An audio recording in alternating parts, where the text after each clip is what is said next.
Yes, Minister. Have you heard of this particular Yes Ministers, or do you have Yes Ministers in your team? Then this video is something which you should listen and watch.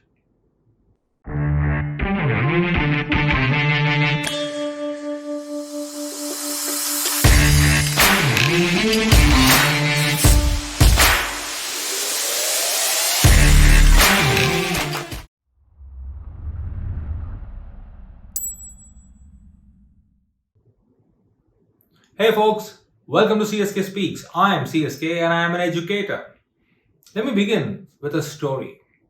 There was a king, a very prosperous one, and with kings and kingdoms, a set of ministers come almost uninterrupted.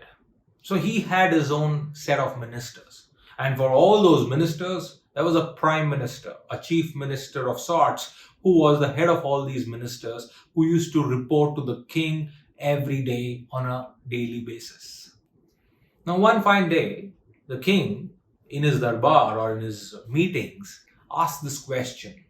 He says, well, I've heard of these sannyasis, I've heard of these sadhus, but I want to know, do we have such sannyasis and sadhus in our kingdom?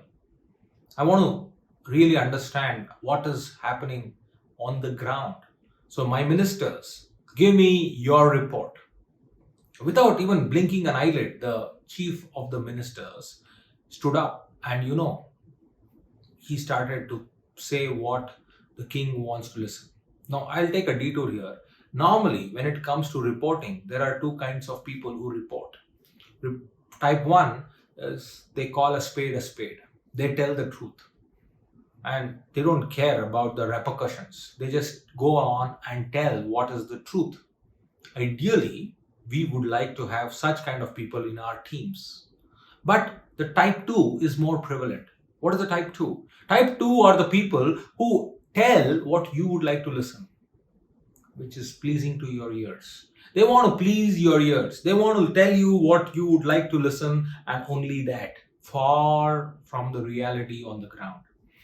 Our chief of the minister was the type 2 kind. He wanted to please the king no matter what. So, without blinking an eyelid, he comes back and he says, well, Your Highness, of course, we have a lot of them. In fact, with such kind of ruling, what you are providing, with so much of peace and prosperity and progress all around in the kingdom, you can look at or expect a sadhu or a saint almost in every other street of your kingdom. The king is mighty pleased to listen to this comment from the minister.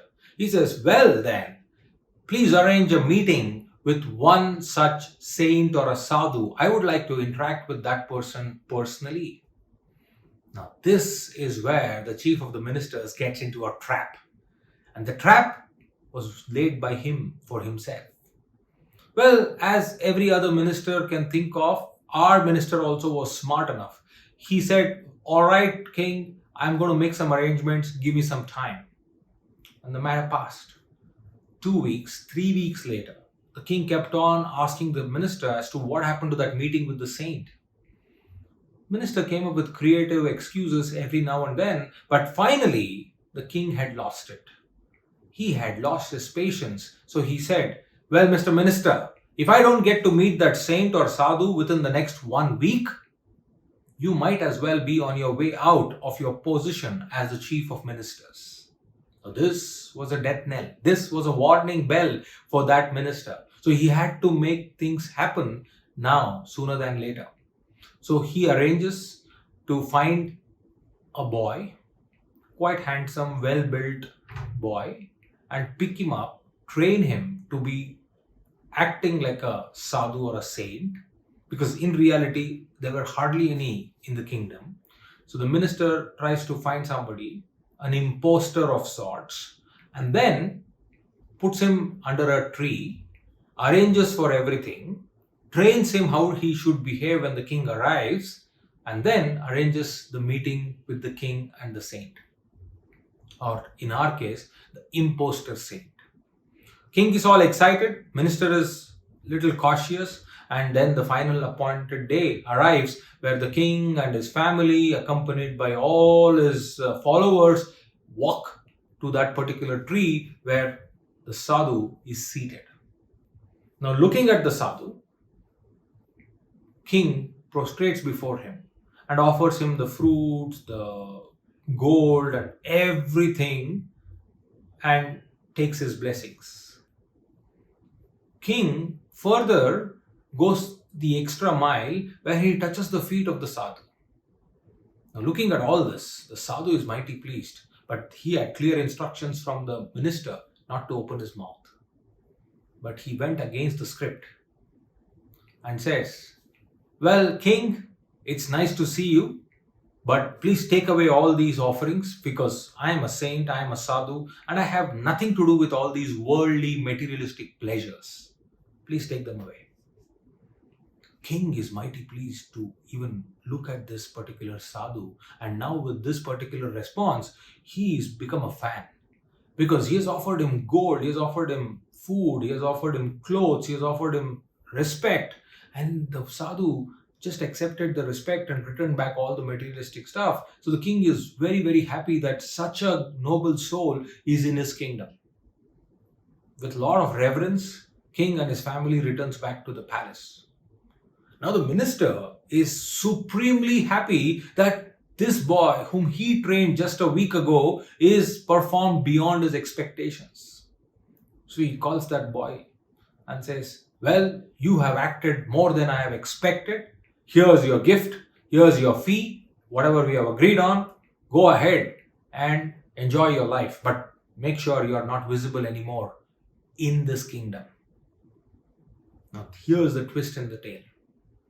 That boy, the imposter saint, turns around to the minister and says, "Well, Mr. Minister, keep these offerings with you, for I have decided to become a saint for life."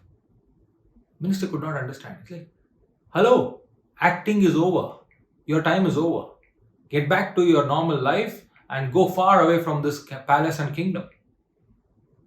The boy is not ready to listen. He says, "Well, I have decided and I have spoken. I am going to be a saint for the rest of my life." The minister could not understand what is this boy talking about. He says, "What's your problem? What changed?" He says, "Just by donning this saffron robe and sitting under a tree and silently watching all of you, I had the king of this kingdom leaving his palace and coming down and touching my feet and offering me respect. I don't want to let go of that opportunity.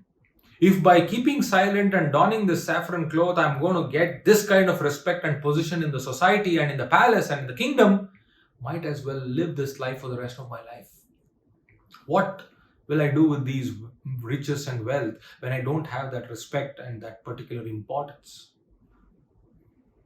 Now, the minister is confused. He's like, "This man is an idiot. He's giving away the riches and everything. Anyway, no matter what, my problem is solved. The king wanted to meet a sadhu. I made the king meet the sadhu, and then this is over. So do whatever you want." And he just sends off the man.